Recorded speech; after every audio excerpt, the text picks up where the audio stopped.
The evidence is overwhelming.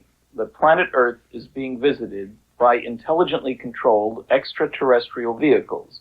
In other words, some UFOs are somebody else's spacecraft.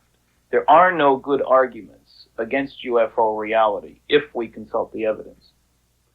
Over the years, the skeptical response that I most typically received to this claim was a vulgar two-word insult with no request for the evidence that he was talking about.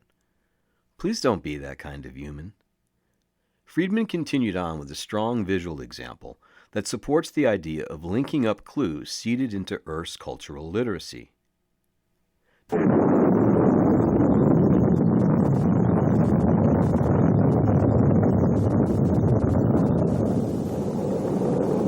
However, there are definite parallels in behavior.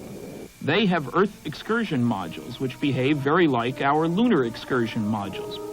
Take our Apollo program.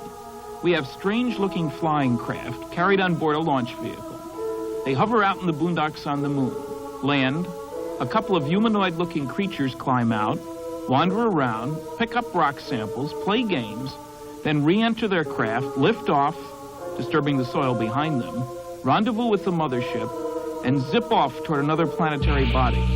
The same sequence, in fact, that have been observed here by UFO witnesses. Note that the creative staff of Larson's Battlestar Galactica was quick to seize on Friedman's idea with Apollo program footage in the hand of God. Next up is a humorous Stanton Friedman slide. He uses it to transition his talk into evidence of actual landings, like my recent video on the Stonehenge Doorman UFO report of January 1975. A man in Missouri gave a paper on 546 landing cases from 34 countries. These all involve traces, that is, where some marks were left after the UFO took off. One place where this happened was on the Johnson farm in Delphos, Kansas, November 2nd, 1971. This encounter began at 7 p.m.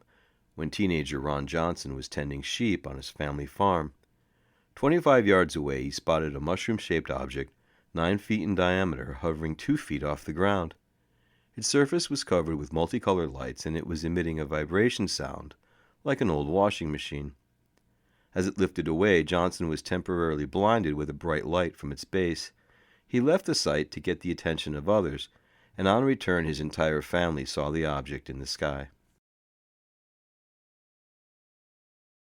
Newspapers in November 1971 relayed the story to the American public. The strange marks in the middle there are a ring of soil affected by a UFO. There are a whole host of tests run on the ring.